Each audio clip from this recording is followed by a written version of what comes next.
One of the big challenges that we see on a daily basis is that gap in death literacy, if you want to form a word around it, that understanding of what the approaches to death and dying even look like. We live in a culture where it's almost death denying. We like to pretend it doesn't happen. We certainly don't like to talk about it. And yet, since the dawn of time, the mortality rate has not changed. It is, apart from birth, the only thing that will happen to all of us, and yet we don't talk about it. There's lots of reasons for that. Mostly that I think is around fear and around a focus on living, which is as it should be. We should be focusing on living. But there's a need to recognise that living includes dying. Dying is part of the human experience. It will come to all of us. And if we have the knowledge and the skills and some understanding of what that might look like, we have some choices. We have some opportunity to co-create how that might go. Instead of this being something that happens to us, it's something that we can experience and live through in a way that we want to, if we've thought about it ahead of time. I'm Andrew Johnstone, and this is The Last Breath, a podcast about death and dying, a Free FM production made in association with Hospice Waikato. In this series, I'm talking to the bereaved, the dying, and the people who care for them. And as we explore the work of hospice, we are lifting a veil from a subject that is seldom addressed in an open and forthright manner. Susan Hassall, University of Waikato Pro-Chancellor, Hospice Waikato board member and acting CEO of Hospice Waikato, talks about the difference hospice makes to the lives of patients and families, including her own. Her husband James died a year ago, and she wonders how it might have been without the care and support that hospice provided. Then there's the issue of funding. In an insightful and penetrating interview, palliative care specialist Dr Debbie Barham talks about her work, the lessons she learned from the death of her sister Lynley, and the importance of being open and honest about death.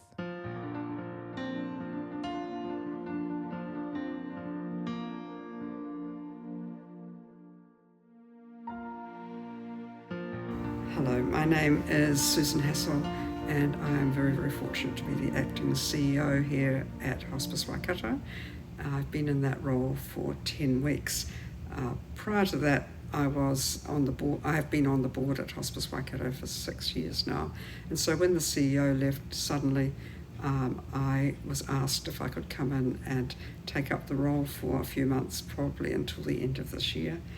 I just retired from my previous role, which was the headmaster of Hamilton Boys High School, where I'd been fortunate to be headmaster for 25 years.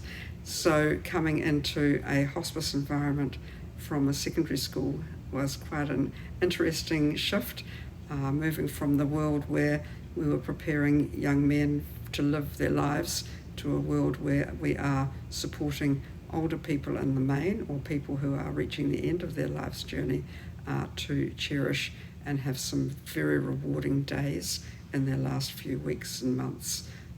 It's been a shift. However, I think that there are some very real similarities between the two roles, because in both of those roles, my main purpose has always been to make sure that people get joy from their days and that they get a sense of happiness in whatever world they find themselves in. So it has been a very real privilege to move into this role, and I've been here for just 10 weeks, but those 10 weeks have taught me so much about what is so special at hospice. I think I went into being on the board at hospice as my way of volunteering, because I've also been on other boards. I'm still on the board at the University of Waikato. I'm on their council, I'm the Pro-Chancellor there, so education's been a big part of my life. But being on the board at hospice has been something that I have felt was my way of making a small difference to this world. But when you're on the board, you really don't see just how special this world is. And I think I say to people, what's different about being the CEO than being CEO in a business or in another part of our lives. And the difference at hospice is that you're blessed by having a staff every one of whom is totally committed to the vision. So as a CEO, I don't have to spend my time trying to encourage people to believe in the vision or to understand the vision. This is a world where the vision is front and centre of everybody's participation as an employee or as a volunteer. We all understand why we're here, and that makes such a huge difference to the culture of the organisation. It makes such a huge difference to the people we care for, because all of us are here to make their time here as good as it possibly can be, and to make the lives of their families as happy as it can be as they move together with the person they love through that final part of their life journey. And so being here has really made me understand that everyone, right through from myself to the leadership team, to the volunteers who work in the shops, to the healthcare assistants in the inpatient unit, they're all here to help in whatever way we can to make this better. So it's a privilege to be here, and every day brings me a great understanding of the love that is a really big part of the world of Hospice Waikato. And when we think about what it is we do it under the duress of not having the full financial support of Health New Zealand. Health New Zealand can't really provide the level of financial support that hospice needs to do the job well. When we think about it, hospices have only been around in New Zealand for a couple of generations, and before that, there just wasn't there just was nothing there for families and for people who are dying as a support structure. And so hospices are a very real and important part of the whole fabric of what life is all about, and yet we can't do it without the support of our communities. We can't do it without the support of our volunteers. We have hundreds of volunteers here at hospice who save us literally hundreds of thousands of dollars a year. We can't do it without the support of our communities who are so kind in the support they give by donating to our shops, by buying through our shops, by just fundraising for us in whatever way they want to do, and just giving and being prepared to continue to give so that we can do what we're able to do for our people who live in our world, for the time that they have. And we're also very, very privileged here at Hospice Waikato to have the only paediatric palliative care world in Rainbow Place. And the Rainbow Place part of hospice is a very, very special place. We have over 50 families in our care at the moment for children who have life-limiting illnesses. Some of them are with us for years. Some of them are with us only for a few short months. But those children's lives are certainly made better and richer for being part of Rainbow Place and hospice. And so I believe are their families. Because as CEO, I hear so often, every day, from all of the families who are part of our world, just what a difference our staff are making to their experience with their child, with their loved one, whatever stage of the journey that person is at, we're able to make a difference. And that brings a lot of joy.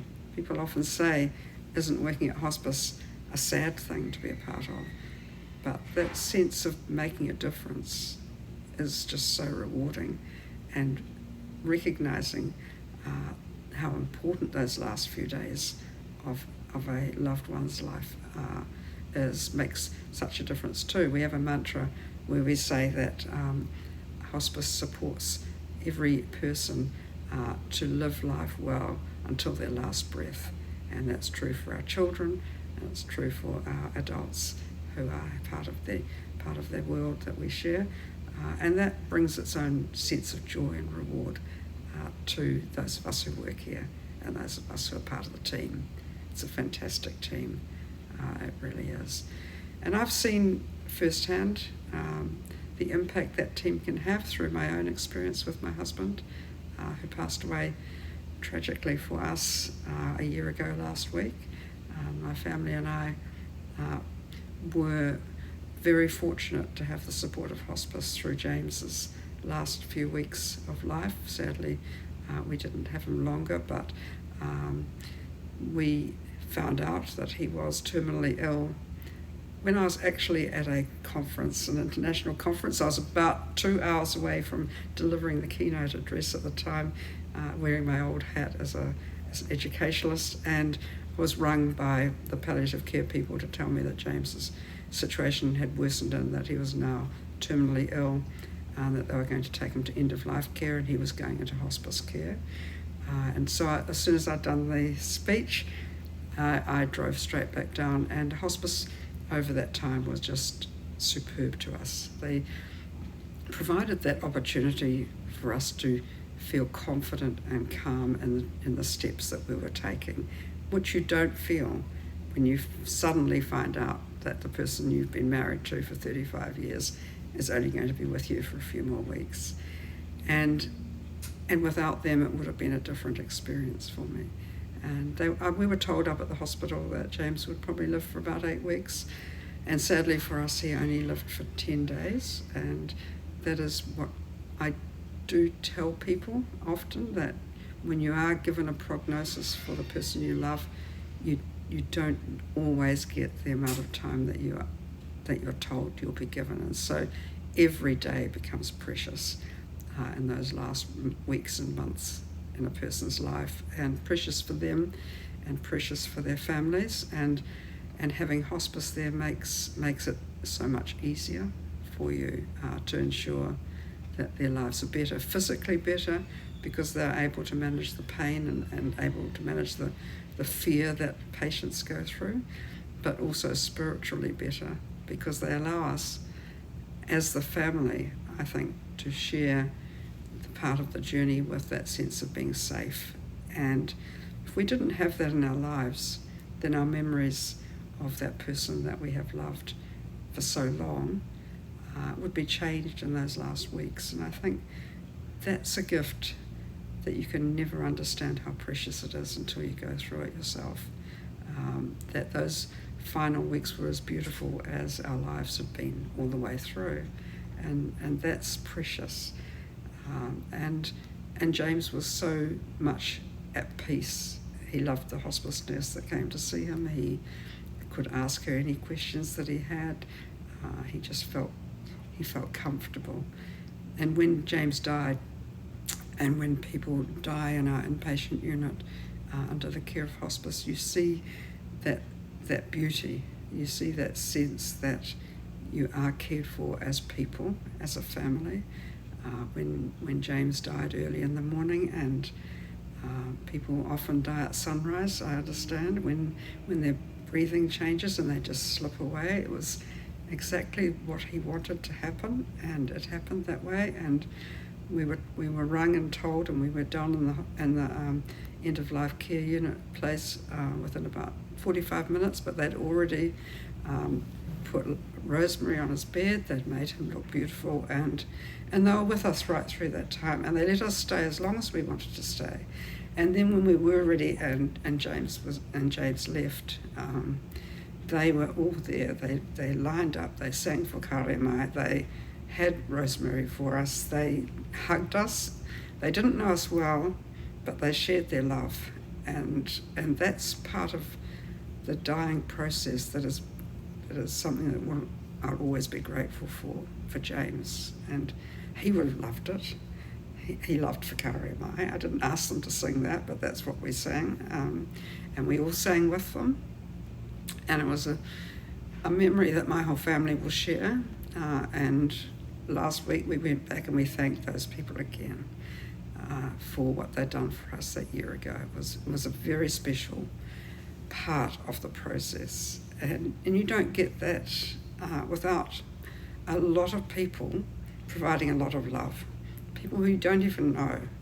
And that's what makes hospice such a very, very special place. And that's why I feel grateful that I've got the chance to make a little bit of a difference here. I might only be CEO for 6 or 7 months, but every day I feel grateful that I do have the chance to be here, and maybe to make a little bit of a difference from a CEO's perspective, by supporting the staff to be as good to people who are going through that situation I went through, as good to them as they were to me. So that's why I'm grateful to be here, and that's why I will always be grateful to Hospice Waikato for what they do for all of us. It's a world where Hamilton is a better place, the greater Waikato is a better place for having this organisation here, and everybody who works here understands that and does their absolute utmost to make sure that it continues as good as it can be and better than before. It really is a wonderful place to be.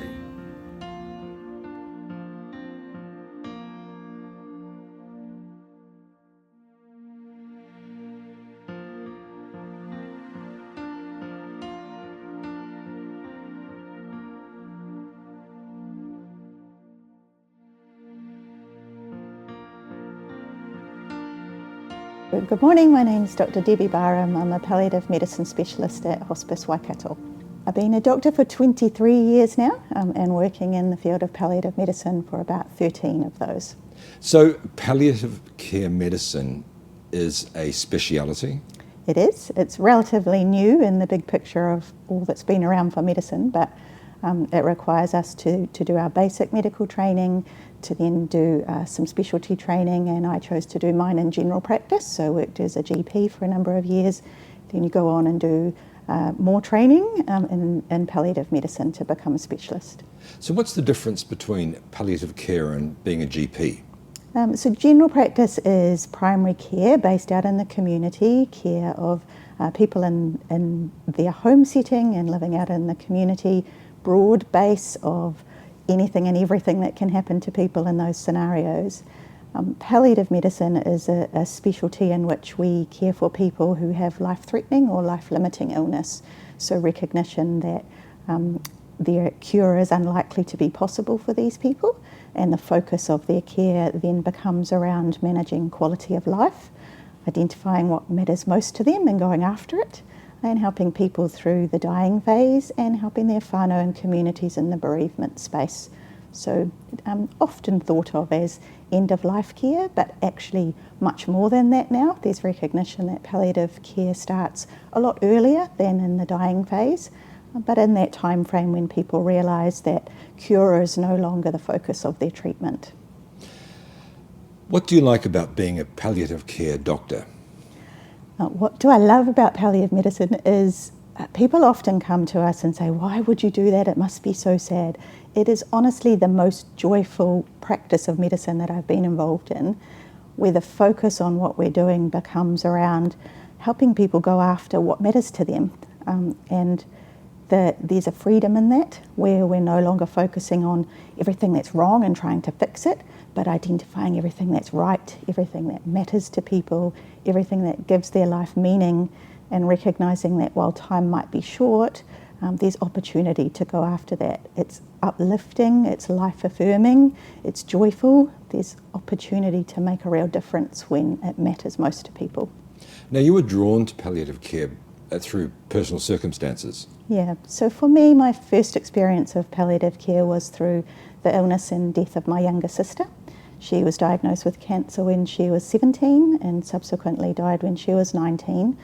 So in those years, when I was actually at medical school, over those few years, I saw the best and the worst of what healthcare had to offer, and really realised what a difference could be made if people really truly understand what's going on for the person and for their family and for their community in that kind of space. So it's always been on my radar ever since I've been doing medicine. It's been something I've been aware of, but I didn't intentionally choose to go into it until some years down the track. I think you need to have some grounding, some life experience, the ability to realise the impact of this kind of work, and a level of understanding and maturity to be able to do that on a daily basis. So it took a number of years before I chose to specialise in this and make this part of my ongoing work for the future.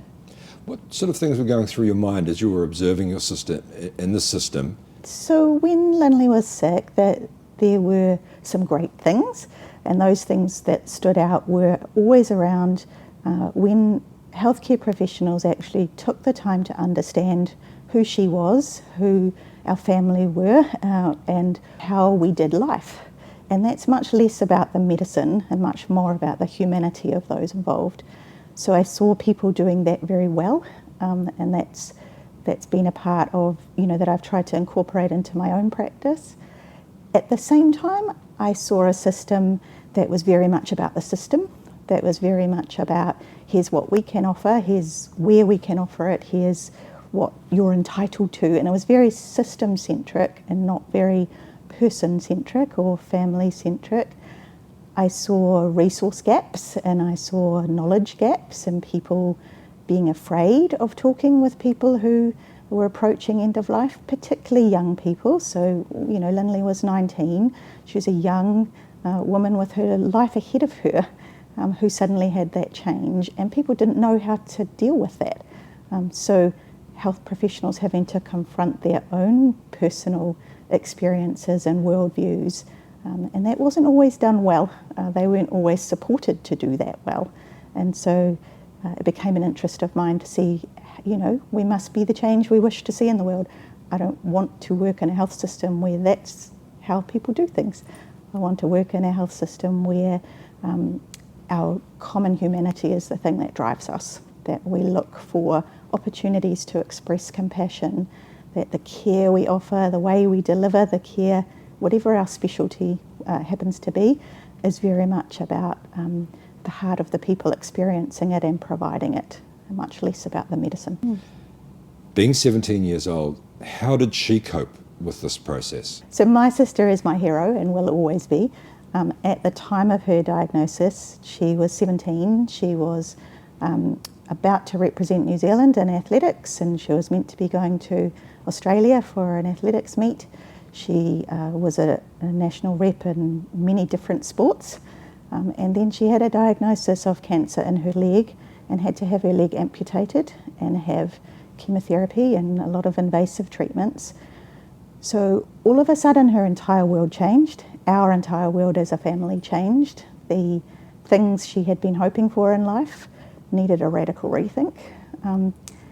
Despite all of that, while she absolutely was sad and justifiably angry and asking why, she had a very, okay, well, this is the reality, so how am I going to make the most of this kind of attitude?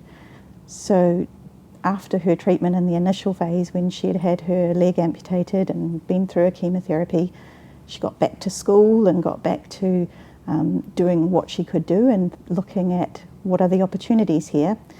So instead of winning the school athletics trophy by winning the 100 metres, she won the school athletics trophy by doing javelin and shot put and discus and the things that didn't require her to run. She won the swimming sports. Despite having one leg, she still beat everybody else. She set goals for herself to focus less on what can I not do and what can I do instead. And she faced her death in the same way. So instead of focusing on everything that was hard and horrible, and she had a really tough journey, everything that could go wrong went wrong. She had every complication from every kind of treatment, and she never focused on that. She focused on how, okay, this is what I've been given. There's no time to be wasted in asking why it is what it is. How can I make the most of it? What is being asked of me in this space? How can I show other people how to deal with this sort of thing well? So she did a lot of speaking, she did a lot of writing, and at the time internet wasn't the big thing, so a lot of written and fax communication, that's how old we are. But she just wanted to spread the message that despite the worst things that happen to us in life, there can be hope, there can be joy, there can be ways to make meaning in it. She had a strong faith, so as a family we have had a hope for an eternal future, and she, at the end, when things were really challenging, not once did she ask for anything for herself. Her prayers were always, how can mum and dad be okay in this? how can Debbie be okay in this? How can my story impact people in the future? Don't worry about me, I'll be in heaven, I'll be okay, I'll see you again one day, but how can I help all of you? So she's my hero, and she inspires me to try and help other people to see that there's a positive way to face even the hardest challenges in life. For you as a family, dairy farming family from the eastern Waikato, you've had a terrible tragedy. Was there any support for you? We were lucky during Lynley's illness. We come from a small town and a community who wrapped around us and loved us. As many people are in rural communities, you're very involved in multiple different things going on, the schools, your sports activities, your music lessons, your church, the road you live on, people get together. So very much from the beginning, from diagnosis until death, this was a community experience, that this was not a medical event. Death is not something that's all about the medicine and about the individual, but it's a social experience. So for us, we were loved deeply by our community. We had a number of people on a daily basis offering us, what do you need? How can we help? And that was a beautiful experience. So, which brings us around to hospice, because hospice is a community-orientated place where people come to die. Is that correct? Yeah, so I think the beautiful thing about hospice is that it's not a building. It's a philosophy of care, it's an approach to care, and it's very much about being amongst the people, wherever they happen to be. So while we do have an inpatient unit in Hamilton, and there's a finite particular place that some people can come for care, either for symptom management or for end-of-life care, the bulk of what hospice offers is that connection to people's own community, the resource to be able to support them where they happen to be, to support not only the patient but their family and their community. That recognition that as an organisation we can't do this all by ourselves. If death and dying truly is a social experience, then we need to involve communities. We need to be out there in the community, upskilling, supporting, helping people through this process so that we can all do it well together. So we often have patients and families comment on, number one, I didn't know this was here. Number two, it's not like hospital, and we love that. The philosophy of care is around understanding who people are and trying to do life with them, to help them approach death and dying in a way that feels just like how they've done life. So we have to remove the medicine from it. We have to remove the very clinical environment that people have often experienced healthcare in, and appreciate that while the medicine and the clinical component is important and we have to get that right, it's not the most important thing. If we want people to experience the service we offer in a way that's meaningful for them, we have to meet them where they're at, and that's as whole people. So it needs to be an environment where people feel they can be themselves. There's still many things we can do to look at the environment where we're delivering care, and I think that will continue to evolve as we respond to community needs in the future. So your day as a doctor, how is it filled out? So a day at work can be very variable. No 2 days are alike. Essentially, the biggest thing is identifying what is the need today and how can I respond to that. There are some fixed things in our day, so we'll have often meetings in the morning where we're talking with our multidisciplinary team, so the doctors, nurses, our allied health team, family services, to just talk about the people in our care and who needs us today and where can we best use our resource. So there's often a period of just hearing what's gone on in the last 24 hours, what's going on in the course of the coming workday, and where do people need to be. Then we have a team of doctors, some of whom are based in the inpatient unit, so they'll see patients who are here with us. and that's a daily thing. There's usually a ward round, which sounds very much like a hospital, but is very much not. Opportunity to sit down with people in their room and talk through what's the most important thing today. How can we help you? So you have time for patients. Yeah.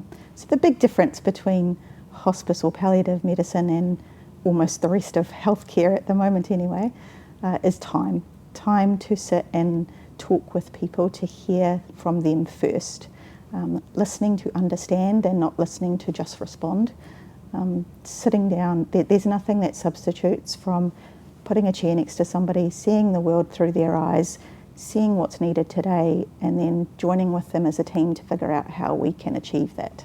So medicines are important as much as I like to think that the most important thing we bring as doctors is our own humanity.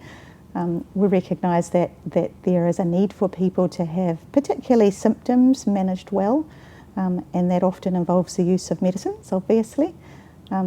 We use a lot of non-medicine approaches to things, so supporting people through psychological strategies, through counselling, through just helping them to understand what's going on, because often there's a lot of fear or anxiety driving symptoms that we can do a lot to alleviate. That being said, many of our patients have very complex clinical needs. People are living longer, living with illnesses for longer. That impacts them significantly.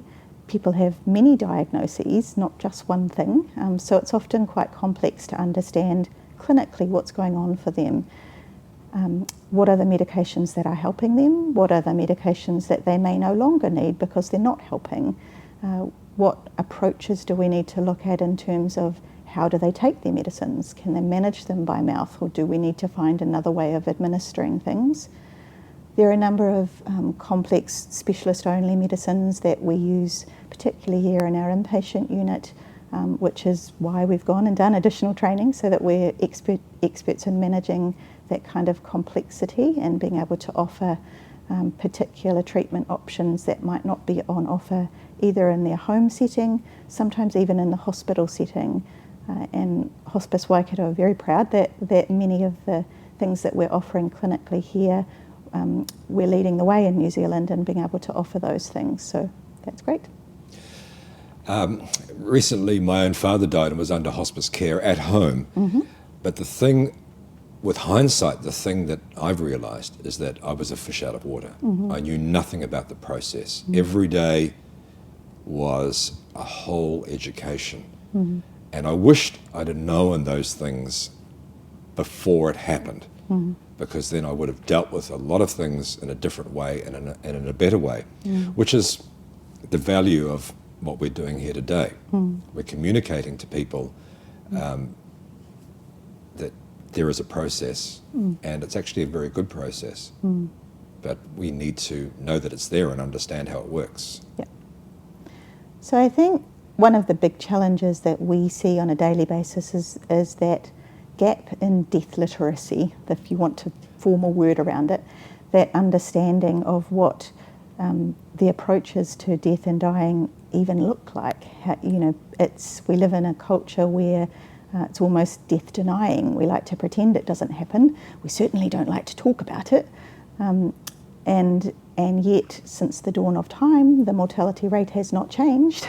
It is, apart from birth, the only thing that will happen to all of us, and yet we don't talk about it.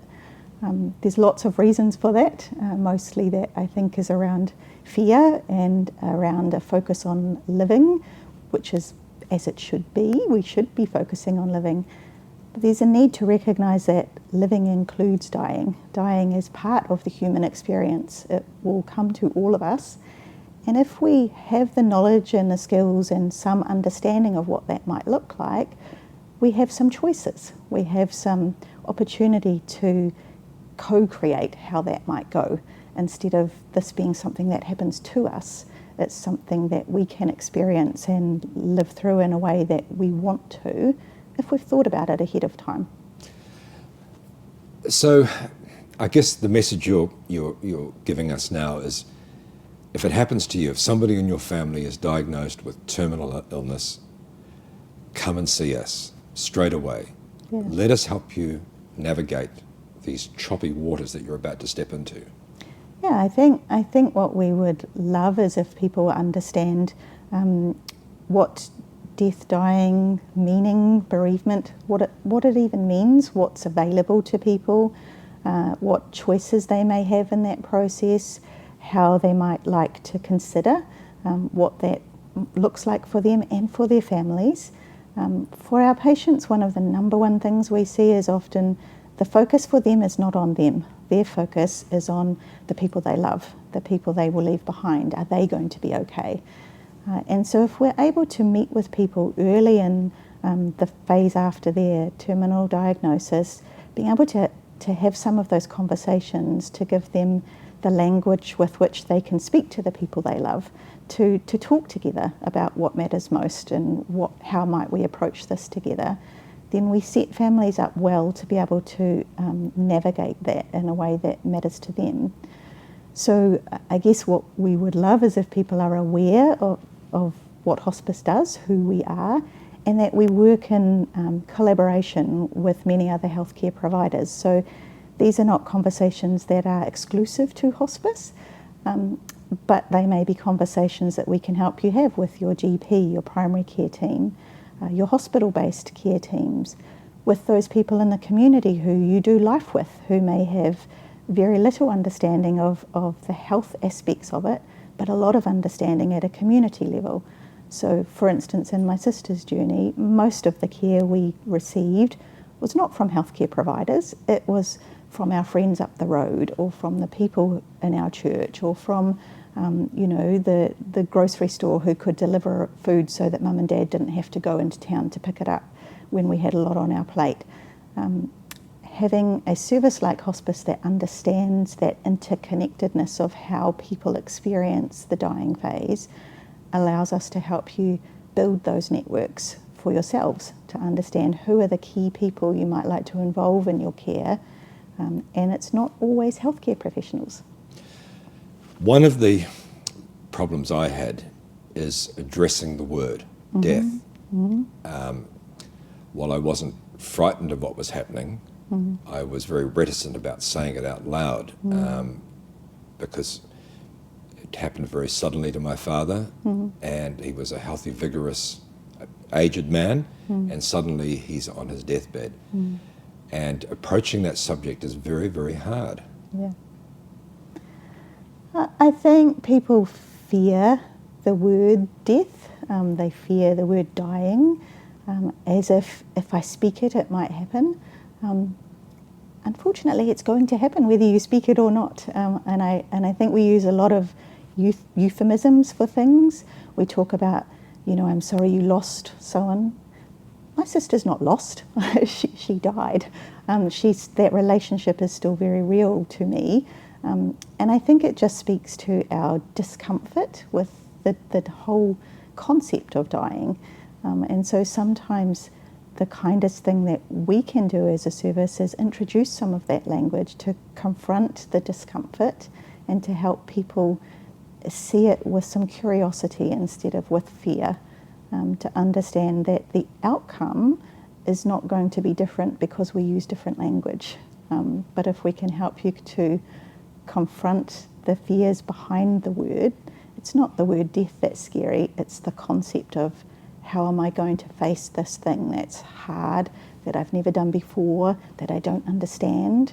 So unpacking the fear that hides, I guess, behind the words that we're scared to say. After a long week, and you've been dealing with other people's emotions and counselling them and helping them and assisting, does it ever get to you? Does it get under your skin? Or are you able to maintain a professional distance?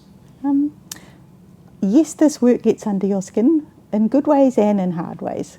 So it gets under your skin in good ways, in that there's real purpose behind what we do. We know that we make a difference for people when it matters. And that's what drives many of us that stay in this game for a while, that there's real opportunity to make meaning here. That's the good side. Yes, as individuals, this has an impact on us. You can't sit with people going through hard times without hearing and taking on board some of of the hurt beneath that people experience. But I think there's a difference between empathy and compassion. Empathy, that understanding what's going on for people and carrying it or wearing it, and compassion in that I understand what's happening for you and I want to turn that into doing good or doing something about it, which is much more about giving out instead of sitting and holding it. So I think those of us who do this work are aware of the impact it has on us. We were encouraged to undertake regular supervision, so a dedicated time where we sit with someone to just talk through the impact of what's going on, whether that's positive or challenging. We're very much encouraged to take time out if we need to, and there are particular cases that for all of us will trigger a response that requires us to just step back a little bit. So we work very much as a team. We talk to each other. We notice when someone's having a tough time. If you've been rostered on, like for me, this is the 12th day in a row, and it gets hard when you've been working lots of days in a row, and you need to be aware of the emotional energy, the psychological energy that's required, and where am I at an individual level? Do I need to tap out at the moment and ask a colleague to do something?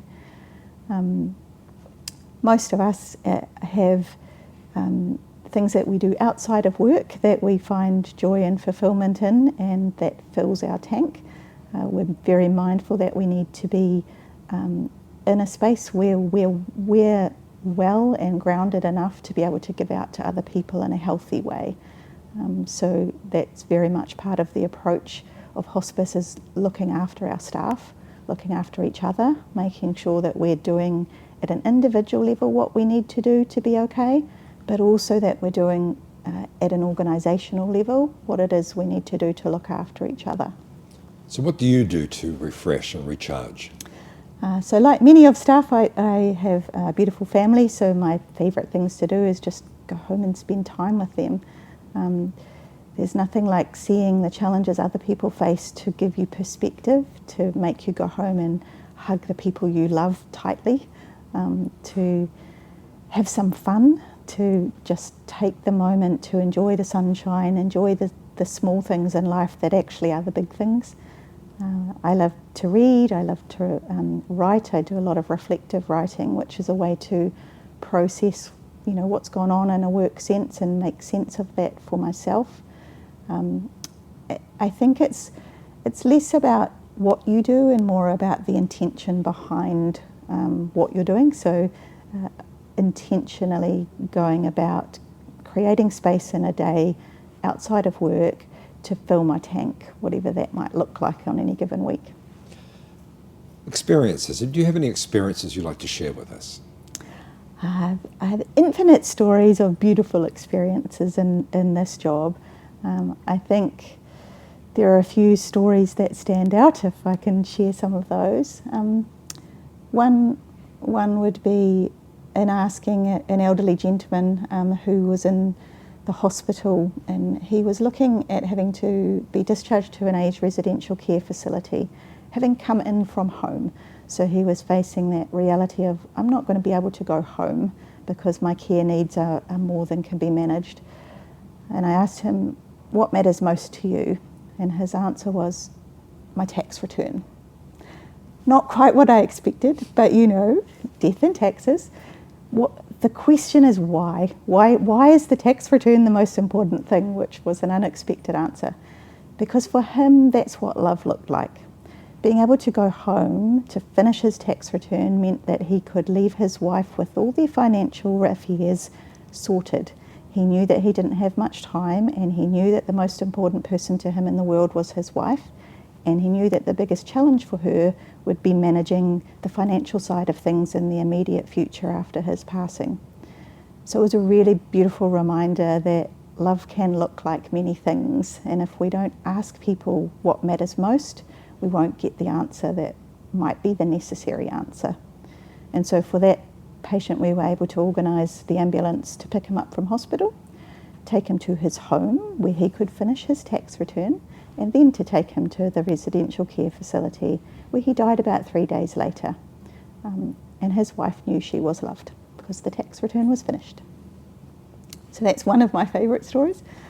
Another would be after I was asked to go and do a death certification for a person in the community in an area that was quite a challenging area to work in. There was a lot of gang involvement, a lot of activity going on that was challenging for our team to be involved. But I've never seen such love in a house as in that environment.